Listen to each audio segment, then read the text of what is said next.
Hello students, कैसे हैं आप सब। आज हम class 6 science chapter 5 separation of substances का पार्ट 2 करने जा रहे हैं।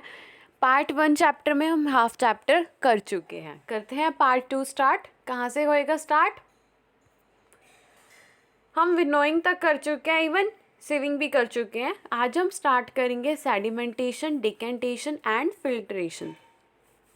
इससे पहले हमने क्या पढ़ा था कि हम सब्सटेंसेस को सेपरेट कैसे करते हैं, या अपने हैंड से, जो कि हमने वहाँ पे किस चीज़ का एग्जांपल लिया था, राइस का। एक बार देख लेते हैं सारा। हैंड पिकिंग, राइस और कोई भी स्टोन होता है तो हम उसको अलग कर लेते हैं, या वीट में कोई भी मिलता है स्टोन, हस्क, या जो चीज़ें डायरेक्टली विजिबल होती है हम उसको हाथ से ही अलग निकाल देते हैं। थ्रैशिंग में क्या है? थ्रैशिंग में जो the process that is use to separate grain from the stalks is threshing, जो कि आप जैसे पिक्चर में भी देख सकते हैं कि वो जो ग्रेन्स होती हैं उनको एक चीज़ के ऊपर मारते हैं तो वो अलग अलग निकल हो जाती हैं। नेक्स्ट है विनोइंग। विनोइंग का विंड से ही याद रखें आप। जब भी हवा चल रही होगी तो जो हार्ड वाली चीज़ होगी वो तो नीचे उसी चीज़ में गिर जाएगी, और जो लाइटर होगी कंपोनेंट वो हवा के बहाव से दूसरी साइड गिर जाएगा। सो इसकी वजह से सब्सटेंसेस सेपरेट हो जाएंगे। नेक्स्ट है सिविंग, मतलब छानना। आप कंस्ट्रक्शन देखते हैं तो उधर रेते को पहले छाना जाता है ताकि उसके स्टोन्स या कोई और कंकड़ पत्थर या कोई भी चीज़ हो तो वो अलग कर दी जाए। अब हम पढ़ेंगे sedimentation, decantation and filtration. So sedimentation क्या है, डिकेंटेशन क्या है और फिल्ट्रेशन क्या है, पढ़ते हैं। It may not be possible to separate components of a mixture by winnowing and hand picking. सारे के सारे ज़रूरी नहीं है कि जो भी चीज़ हम सेपरेट करते हैं कंपोनेंट्स को विनोइंग या हैंड पिकिंग से हो जाए, है ना। क्योंकि राइज होती हैं, पल्सेस होते हैं, डायरेक्टली हमको दिखते हैं जिसमें से डस्ट पार्टिकल्स को हम अलग कर लेते हैं, है ना। पर काफ़ी सारी चीज़ें ऐसी होती हैं जिनको हम ऐसे सेपरेट नहीं कर सकते। एग्जाम्पल ले से देखिए, एक वाटर लीजिए, ग्लास ऑफ वाटर, और उसमें कुछ सॉइल डाल दीजिए। अब आप उसको अलग कैसे करेंगे, उस डस्ट को आप अलग कैसे करेंगे, इसका भी तो मेथड है ना। उस पानी को प्योर कैसे बनाएंगे। सो पहले हम पढ़ लेते हैं, फिर आपको प्रॉपर डिटेल में समझाते हैं। When the heavier component in a mixture settles after water is added to it, the process is called sedimentation. Decantation किसे कहते हैं? When the water along with the dust is removed, the process is decantation. Let us find a few other mixture that can be separated through sedimentation and decantation. Definition आपको ये याद करनी है, important है दोनों, यहाँ से लेके यहाँ तक की। इनका मतलब मैं समझाती हूँ, एग्जाम्पल से ही समझाएंगे। The same principle is use for separating a mixture of two liquids that do not mix with each other. For example oil and water for the mixture can be separated by this process. अब हमने किस चीज़ का example लिया है? Oil और water. एक glass लेना है और जिसमें हम पानी और ऑयल को मिक्स कर लेते हैं। दोनों लिक्विड सब्सटेंसेस हैं। अब आप इनको बाकी मेथड से तो कर नहीं सकते जो आपने पहले यूज़ करे, हैंड पिकिंग, विनोइंग, सीविंग, इन सब से तो हो नहीं सकता। सो आगे देखते हैं। If the mixture of such liquids is allowed to stand for some time, they form two separate layers. अगर आप इनको कुछ टाइम के लिए रखेंगे ना तो ये दो सेपरेट लेयर बन जाएंगी इनकी। सो अब क्या करेंगे आप? इनको हम सेपरेट कर सकते हैं किसकी हेल्प से? डिकेंटेशन की हेल्प से। सो डिकेंटेशन क्या है कि अगर सबसे पहले सेडिमेंटेशन देख लीजिए। ये एक ग्लास है जिसमें इतना पानी है, इसमें आप कुछ भी डालते हैं, जैसे मिट्टी डाल दी। ओके, ये मिट्टी, थोड़े टाइम बाद देखेंगे तो ये मिट्टी ना आपको नीचे बैठी हुई मिलेगी और पानी ऊपर आपको दिखेगा क्लीन, है ना। तो इसको हम सेडिमेंटेशन कहते हैं। जैसे कि डेफिनेशन में पढ़ा, when the heavier component in a mixture settles after water is added to it. जो हैवियर कंपोनेंट है, जाहिर सी बात है जो हैवी चीज़ है वो तो नीचे ही बैठेगी ना। नीचे नीचे अगर आप उस देखोगे ना आप ट्राई भी करके देखना इस एग्जाम्पल को खुद घर पे। एक पानी का गिलास लेके उसमें थोड़ी सी मिट्टी डाल देना, कुछ देर बाद देखोगे वो मिट्टी होती है वो बिल्कुल नीचे बैठी हुई मिलेगी और पानी आपको ऊपर बैठा हुआ दिखेगा। स्टोन्स वगैरह जो होते हैं वो सीधे नीचे जाके बैठ जाएंगे उसके तने में। तो ये होगी सेडिमेंटेशन। डिकेंटेशन क्या है? एक दूसरा ग्लास लीजिए जिसमें आपको इस ग्लास को टिल्ट करना है, थोड़ा सा टेढ़ा करना है और इस ग्लास में पानी डाल देना है। तो आप देखेंगे जो इसके कंपैरिजन में ये वाला पानी ना प्योर मिलेगा आपको। अब ये तो हुई डिकेंटेशन। सेम चीज़ यहाँ पे बता रखी है किसके एग्जाम्पल में? ऑयल एंड वाटर के एग्जाम्पल में। सबसे पहले ऑयल और वाटर को मिक्स कर दिया, फिर 2 लेयर फॉर्म हो गई उनकी, फिर दूसरा ग्लास लिया और थोड़ा सा उसको टिल्ट करके उन दोनों लेयर्स को सेपरेट कर दिया। ये हुआ डिकेंटेशन। थर्ड है फिल्ट्रेशन। अब देखिए अब भी पानी प्योर नहीं है, जो छोटे छोटे जो मिट्टी के कण होंगे वो तो इसमें आ ही जाएंगे, है ना। अब आप जो चाय बनाते हो, चाय की पत्तियों का एग्जाम्पल लेते हैं जिसमें आपको तीनों लेयर एक्सप्लेन करके दिखाते हैं। चाय बनाई आपने, सबसे पहले तो एक वाटर लीजिए, उसमें आपने चाय पत्ती मिक्स कर दी, तो चाय पत्ती है वो तो नीचे बैठ जाएगी और पानी ऊपर रह जाएगा, है ना। तो वो कौन सी हुई? सेडिमेंटेशन। डिकेंटेशन में आपने उसको टिल्ट करा, ग्लास को दूसरा ग्लास लिया और उसको उसमें निकाल दिया, फिर भी वो चाय की थोड़ी थोड़ी जो इम्प्योरिटीज़ हैं वो तो उसमें रहेंगी। फिर आप चाय को छानिए, है ना, वो होती है filtration. Did all the tea leaves remain in the strainer? This process is the filtration. Strainer की हेल्प से आप उनको सेपरेट कर सकते हैं। So which method of separating tea leaves from the prepared tea is better? Decantation और filtration? बताइए कौन सा मेथड ज़्यादा अच्छा है? डिकेंटेशन में क्या करते हैं आप उसको दूसरे ग्लास में टिल्ट करके थोड़ा टेढ़ा करके डाल देते हैं, पर उसमें भी कुछ ना कुछ इम्प्योरिटीज़ तो रहती है। पर फिल्ट्रेशन में क्या है, वो प्रॉपर फिल्टर हो जाता है ना, प्रॉपर उसमें कोई ये छोटे छोटे जो कण होते हैं वो भी नहीं आते। So let us now consider the example of the water that we use. Do all of us at all the times get safe water to drink? क्या हम सबको पानी हमेशा से ही सेफ मिलता है पीने के लिए? Sometimes water supply during taps में भी मडी, जो पानी होता है वो मडी भी हो सकता है, मिट्टी वाला। The water collected from the ponds और रिवर्स में ऑल्सो भी मडी। अब बारिश के दिनों में तो आपको मडी वाटर देखने को ही मिलता है, गंदा पानी आता है कई बार। तो आप उसको साफ़ कैसे करेंगे? आप इन्हीं की हेल्प से, जो हमने पढ़ा सेडिमेंटेशन, डिकेंटेशन, फिल्ट्रेशन की हेल्प से आप उस पानी को साफ़ कर सकते हैं। एक्टिविटी 5 में यही चीज़ बताई गई है। Collect some muddy water from a pond और रिवर। कुछ पानी लीजिए पॉन्ड या रिवर से। If it is not available mix some soil to water in a glass. अगर ऐसा कुछ अवेलेबल नहीं है तो पानी के गिलास में थोड़ी सी मिट्टी डाल दीजिए। Let it stand for an hour. थोड़ी देर के लिए उसको ऐसे ही रखें। तो आप कुछ देर बाद क्या ऑब्जर्व करेंगे कि जो मिट्टी है वो बॉटम में बैठी हुई मिलेगी और पानी कहाँ होएगा? ऊपर की साइड, है ना। इस प्रोसेस को आप क्या कहेंगे? सेडिमेंटेशन। आगे चलते हैं। Now slightly tilt the glass.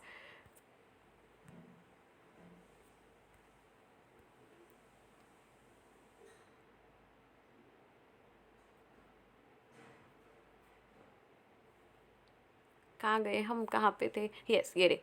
Now slightly tilt the glass without disturbing the water. Late the water from the top flow into the another glass. What will you call this process?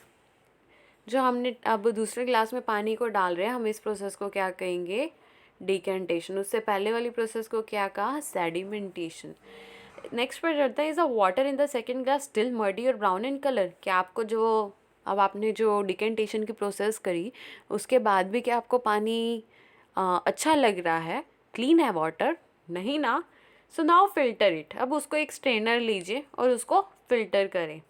So let us try filtering the water through a piece of cloth. एक कपड़ा लीजिए, छोटे छोटे उसमें holes होते हैं जो woven thread से किए जाते हैं। So these pores in a cloth can be use as a filter में हम इसको यूज़ कर सकते हैं।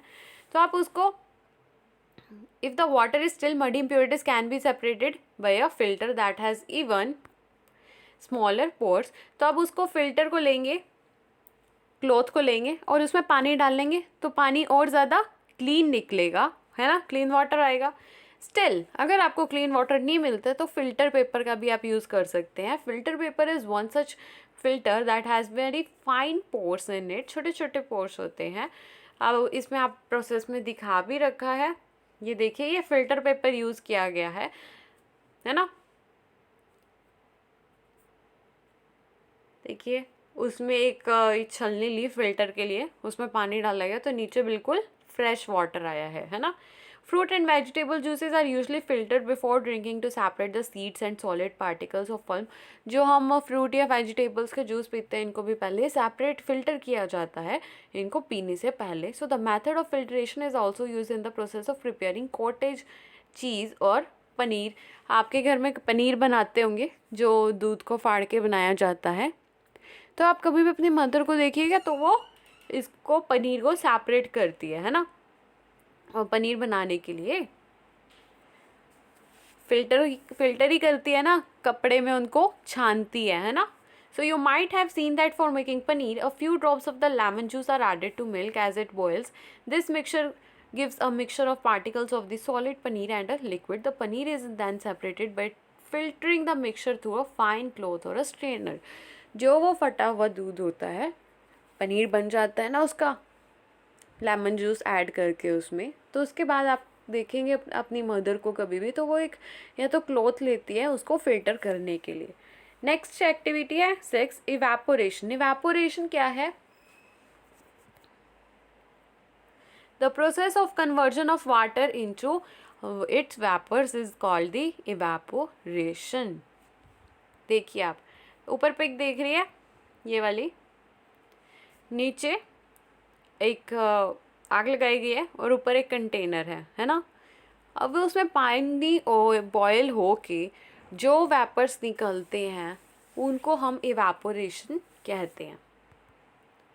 So heat a beaker containing some water. Allow the water to boil. If you continue heating, would the water turn into steam and disappear completely? क्या आप जब उस पानी को उबाल लेंगे तो आपको उसमें से दिखेगा कि वाटर में से स्टीम निकल रही है। Now add 2 spoons of salt to water in another beaker and stir it well. एक another beaker लीजिए, उसमें 2 चम्मच नमक डाल दीजिए। Do you see any change in the color of the water? क्या आपको पानी का कलर चेंज हुआ लगता है? Can you see any salt in the beaker after stirring? क्या आपको सॉल्ट नज़र आता है उसमें? Heat the beaker containing the salt water, उसको हीट कीजिए। Let the water boil away what is left in the beaker. In this activity use the process of evaporation to separate a mixture of water and salt. Okay, evaporation में नमक जो हम समुंदर से नमक आता है तो उसको इवेपोरेशन के ज़रिए ही लाया जाता है। देखिए समझाते हैं आपको। ये जो है इसमें आपके सॉल्ट का एग्जाम्पल लिया गया है। ये आप एग्जाम्पल घर पे भी करके देख सकते हैं कि एक ग्लास लीजिए, उसमें नमक और पानी को मिक्स कर दीजिए और थोड़ी देर के लिए उसको मतलब उसको उबाल दीजिए। तो वो उबल के क्या रह जाएगा? पानी तो रहेगा नहीं उसमें, खाली नमक ही रहेगा, लास्ट में नमक ही बचेगा। तो वो प्रोसेस होती है इवेपोरेशन। अब आप कभी भी समुंदर पे जाएं, समुंदर में ना छोटे छोटे समुंदर के पास थोड़े थोड़े गड्ढे बनाए जाते हैं जिसमें समुंदर का पानी आके इकट्ठा हो जाता है। अब वो पानी जो इकट्ठा हो जाता है वहाँ पे आके, जैसे समुंदर का पानी है इनमें आके इकट्ठा हो गया, तो साथ में समुद्र के पानी में क्या होता है? नमक भी तो होता है इसमें। फिर और ऊपर से सूरज की किरणों से जो वो पानी है वो तो इवेपोरेट हो जाता है, उसके वेपर्स बन के वो तो चल जाता है। लास्ट में क्या बचता है? नमक। तो वहाँ से हमको नमक मिलता है। So where do you think salt comes from? Sea water contains many salt mixed in it. One of these salt is the common salt. When sea water is allowed to stand in the shallow pits, इनको क्या कहते हैं? Shallow pits. Water gets heated by the sunlight and slowly turns into the water vapor through evaporation. In a few days, the water evaporates completely, leaving behind the solid salts. Common salt is then obtained from this mixture of salt by further purification. आगे इस common salt को purify किया जाता है और फिर ये हम तक आता है। तो कैसे बनता है नमक? समुंदर के पास कुछ शैलो पिट्स बनाए जाते हैं, गड्ढे बनाए जाते हैं जिसमें समुद्र का पानी आके रुक जाता है। सनलाइट की वजह से वो इवेपोरेट हो जाता है पानी, वाटर वेपर बन के। तो लास्ट में क्या बचेगा उसमें? नमक। आगे चलते हैं। Does water dissolve equal amount of the different soluble substances? Let us find out. Activity 10 देखिए। Take 2 glasses and pour half a cup of water in each of them. Add a teaspoon of salt to 1 glass and stir till the salt dissolve. एक आपको glass लेना है, मतलब लेने तो आपको 2 glasses हैं, पर उसमें से एक ग्लास में आप नमक डाल दीजिए और उसको डिज़ोल्व कर दीजिए। Go on adding salt 1 teaspoon at a time till the solution सैचुरेट्स। इसमें क्या बताया गया है कि आपको एक ग्लास लेना है। आप एक ग्लास में ये थोड़ी है कि आप उसमें 10 चम्मच नमक डालोगे वो फिर भी डिज़ोल्व होएगा, ऐसा तो है नहीं। उसकी भी डिज़ोल्व होने की एक लिमिट है ना। या सेम एग्जांपल आप शुगर के केस में यूज़ कर सकते हैं। जो चीनी होती है, अगर आप उसको पानी में घोलोगे, ये थोड़ी है कि आप 1 लीटर पानी में 2 चम्मच चीनी डाल दोगे और फिर उसकी इवेपोरेशन प्रोसेस करके देखोगे, उससे तो कुछ होएगा ही नहीं, है ना। सो इसके भी डिज़ोल्व होने की लिमिट है। अब आप 1 लीटर पानी में 1 किलो चीनी डाल दोगे तो वो भी डिज़ोल्व नहीं होएगी। तो उसकी एक मात्रा है कि आप 1 लीटर पानी में 10 चम्मच चीनी डालोगे तो वो डिज़ोल्व हो जाएगी। इसी एक्टिविटी में यही बताया गया है।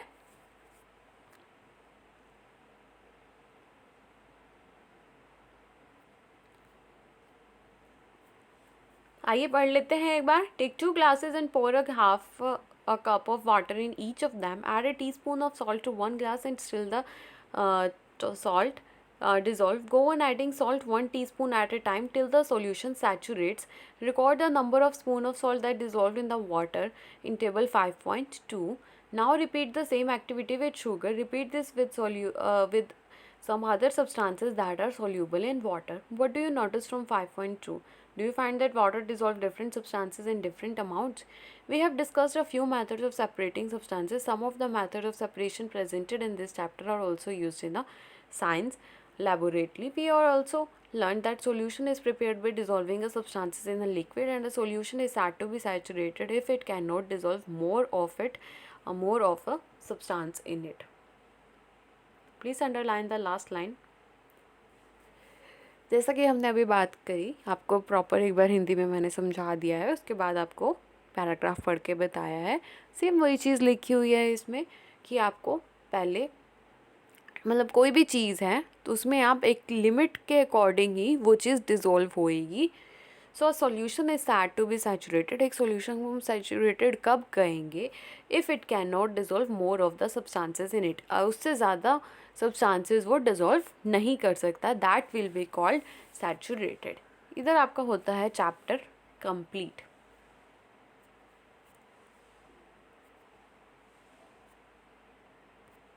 हाँ जी, आपका होता है चैप्टर कंप्लीट।